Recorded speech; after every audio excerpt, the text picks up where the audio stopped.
नमस्कार बच्चों, आपकी कक्षा 12वीं की पाठ्य पुस्तक आरोह भाग 2 के काव्य खंड के पाठ 2, जिसके कवि आलोक धनवा जी हैं, इनका जीवन परिचय पढ़ने के पश्चात अब हम इस कविता को, इसके भावार्थ को काव्य सौंदर्य सहित पढ़ेंगे। पतंग, जैसा कि शीर्षक से ही समझ में आ रहा है, बच्चों की मनभावन खेलने की वस्तु। और किस तरह से ये पतंग उड़ाने का समय और इसमें प्रकृति के बिंबों को, बाल क्रियाकलापों को किस तरह से आलोक धनवा जी ने अभिव्यक्त किया है। यह कविता कवि के दुनिया रोज बनती है इस व्यंग्य संग्रह से लिया गया है। कवि ने बाल सुलभ इच्छाओं और उमंगों का सुंदर चित्रण किया है। पतंग बच्चों की उमंगों का रंग बिरंगा सपना है, जिसके जरिए वे आसमान की ऊंचाइयों को छूना चाहते हैं तथा उसके पार जाना चाहते हैं। किस तरह से इसमें बिंबों का आधार लेकर के कवि ने बहुत ही सरल और सहज तरीके से इसका चित्रण किया है। सबसे तेज बौछारें गई भादों गया, यानी वर्षा ऋतु, भादों का महीना बीत चुका है और सबसे तेज बौछारें, जिस समय पतंग नहीं उड़ाई जा सकती थी, वो चली गई हैं। सवेरा हुआ है और इस सवेरे का मानवीकरण करते हुए कवि कह रहे हैं, खरगोश की आंखों जैसा लाल सवेरा, यानी खरगोश की आंखों की तरह चारों तरफ प्रकाश बिखेरने वाला सवेरा। शरद आया, वर्षा ऋतु के बाद शरद ऋतु का आगमन हो गया है और शरद ऋतु का मानवीकरण करते हुए कवि कह रहे हैं, शरद आया पुलों को पार करते हुए, अपनी नई चमकीली साइकिल तेज चलाते हुए, यानी शरद ऋतु पुलों को पार करते हुए प्रवेश कर रहा है और अपनी नई चमकीली साइकिल को, क्योंकि वातावरण चारों तरफ पहले वर्षा ऋतु के समय जो घनघोर अंधेरा और वर्षा ये सब थी वो चली गई है और अब चारों तरफ स्वच्छ वातावरण हो गया है, आकाश साफ हो गया है। इसलिए अपनी नई चमकीली साइकिल तेज चलाते हुए और साथ ही साथ शरद ऋतु उन बच्चों को अपनी ओर आकर्षित कर रही है जो पतंग उड़ाते हैं, घंटी बजाते हुए जोर जोर से, यानी अपने क्रियाकलापों के द्वारा वो लोगों को, बच्चों को आकर्षित करता हुआ घंटी बजाते हुए जोर जोर से, चमकीले इशारों से बुलाते हुए पतंग उड़ाने वाले बच्चों के झुंड को, यानी बच्चों के झुंड को जो पतंग उड़ाने वाले हैं, उन्हें अपने चमकीले इशारों से, अपने रोशनी युक्त वातावरण से उन्हें अपनी ओर बुला रहा है। और ऐसा लगता है कि जैसे आकाश को इतना मुलायम बनाते हुए कि पतंग ऊपर उड़ सके। अभी तक जो आकाश में भारीपन था वर्षा के जल के कारण, अब वो पूरी तरह से शरद ऋतु के आने पर गायब हो गया है। आकाश इतनी मुलायम हो गई है कि उसमें पतंग जैसी हल्की वस्तु भी ऊपर उड़ सके। आकाश को इतना मुलायम बनाते हुए कि पतंग ऊपर उठ सके, यानी शरद ऋतु ने आकाश को इतना मुलायम बना दिया है कि पतंग जैसी हल्की वस्तु भी ऊपर उठ सके, दुनिया की सबसे हल्की और रंगीन चीज़ उड़ सके, यानी दुनिया की सबसे हल्की चीज़ यानी पतंग, और जो रंग बिरंगी है बच्चों की कल्पनाओं की तरह, वो ऊपर उड़ सके। दुनिया का सबसे पतला कागज़ उड़ सके, पतंग में जो सबसे पतले कागज़ का प्रयोग किया जाता है वो उड़ सके। बांस की सबसे पतली कमानी उड़ सके, पतंग बनाने में बांस की कमानी का भी प्रयोग किया जाता है, यानी बांस की सबसे पतली कमानी से बनी पतंग बच्चे उड़ा सकें। और इन पतंगों को उड़ता देखकर बच्चे सीटियाँ, किलकारियाँ, यानी शुरू हो सके सीटियों, किलकारियों और तितलियों की इतनी नाजुक दुनिया, यानी बच्चे जो इन पतंगों को उड़ाते समय खुश होते हैं और सीटियों किलकारियों से पूरे वातावरण को भर देते हैं। कवि कह रहा है वो सारा समय शरद ऋतु ने सहज रूप से ही वापस ला दिया है। और इस ऋतु में रंग बिरंगी तितलियां भी चारों ओर दिखाई देने लगती हैं।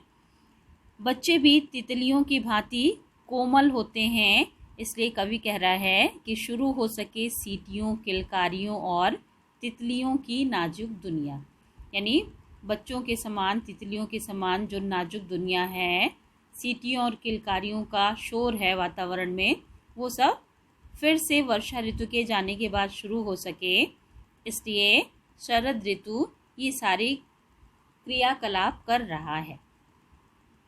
जन्म से ही वे अपने साथ लाते हैं कपास, पृथ्वी घूमती हुई आती है उनके बेचैन पैरों के पास। जब वे दौड़ते हैं बेसुध, छतों को भी नरम बनाते हुए। यानी बच्चे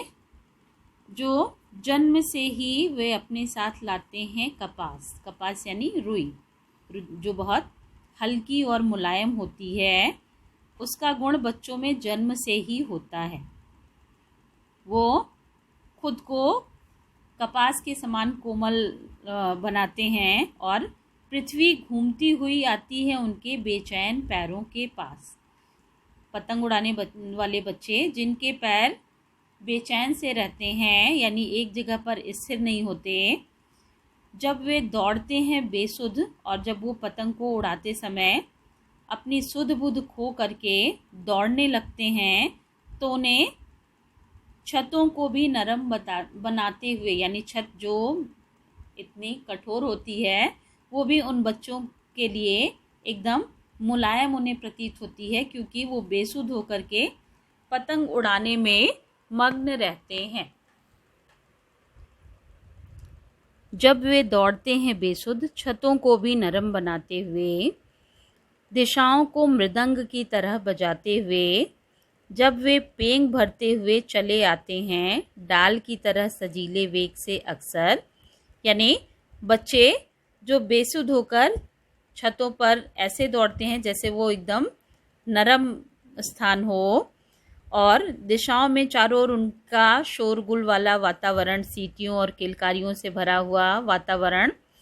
दिशाओं को मृदंग की तरह बजाते हुए, यानी चारों तरफ दिशाओं में मृदंग की ध्वनि को गुंजायमान करते हुए जब वे पेंग भरते हुए चले आते हैं, यानी जब वो तीव्र गति से पतंग की तरह अपने पैर बढ़ाते हुए पेंग भरते हुए चले आते हैं डाल की तरह सजीले वेग से अक्सर, यानी डालें जैसे हवा के साथ तेजी से हिलती डुलती हैं, उसी तरह से कोमल और लचीले रूप में ये बच्चे भी वेग से उस पतंग के साथ साथ चलते फिरते रहते हैं छतों के खतरनाक किनारों तक। और ये सीमा उनकी खतरों से भी दूर रहती है, यानी उन्हें खतरे नहीं समझ में आते हैं। छतों के किनारों, खतरनाक किनारों तक वो पतंग के साथ साथ उड़ते जाते हैं, बढ़ते रहते हैं। उस समय गिरने से बचाता है उन्हें, यानी उन छतों के खतरनाक किनारों तक पहुंचने पर उन्हें गिरने से बचाता है सिर्फ इनके ही रोमांचित शरीर का संगीत, यानी इनका शरीर जो पतंग के वेग के साथ रोमांचित है, उसका जो संगीत है, जो उसका उत्साह है, वह ही इन्हें गिरने से बचाता है। पतंगों की धड़कती ऊंचाइयां उन्हें थाम लेती हैं महज एक धागे के सहारे, यानी पतंग की डोर, उसका धागा जो बच्चों के हाथ में होता है, वो उन खतरनाक किनारों से उन्हें उसी तरह से पकड़ लेता है, थाम लेता है। पतंगों के साथ साथ वे भी उड़ रहे हैं और ऐसा लगता है कि जैसे वे बच्चे भी उस पतंग की ऊंचाई के साथ साथ उड़ रहे हैं अपने रंध्रों के सहारे, यानी अपनी सांसों के सहारे। जैसे उनकी डोर, पतंग की डोर जैसे हाथ में होती है, उसी तरह से ये अपनी सांसों की गति के साथ साथ उस पतंग से जुड़े रहते हैं और उड़ता हुआ स्वयं को महसूस करते रहते हैं। अगर वे कभी गिरते हैं छतों के खतरनाक किनारों से और बच जाते हैं तो, यानी छतों के खतरनाक किनारों पर पतंग के साथ साथ उड़ते उड़ते जब कभी वे गिरने से बच जाते हैं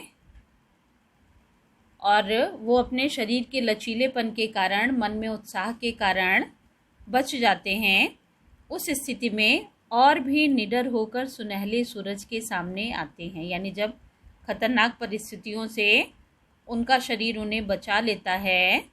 उस समय वे और भी निडर हो जाते हैं और भी साहस के साथ सुनहले सूरज के सामने आते हैं। यानी अगली सुबह फिर से वो अपने इस प्रक्रिया में संलग्न हो जाते हैं, पतंग उड़ाने के खेल में फिर से वो लग जाते हैं। पृथ्वी और भी तेज घूमती हुई आती है उनके बेचैन पैरों के पास, और फिर ऐसा लगता है कि जैसे वो पूरी पृथ्वी को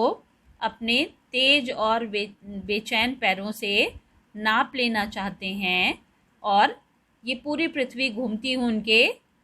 बेचैन पैरों के नीचे आ जाती है। यानी सब कुछ इन बच्चों के वश में हो जाता है, ऐसा प्रतीत होता है।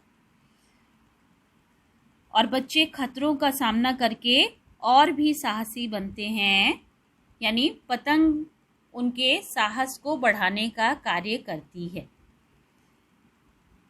इस कविता में कवि ने मुक्त छंद का प्रयोग किया है और मुख्य रूप से मानवीकरण अलंकार, यानी शरद ऋतु को में मानवीकरण है, और अनुप्रास, पुनरुक्ति, प्रकाश अलंकार, इन सभी का बहुतायत से कवि ने प्रयोग किया है। खड़ी बोली का सहज उसकी भावाभिव्यक्ति दिखाई दे रही है। दृश्य बिंब का प्रयोग किया गया है और भाषा में लाक्षणिकता का प्रयोग किया गया है।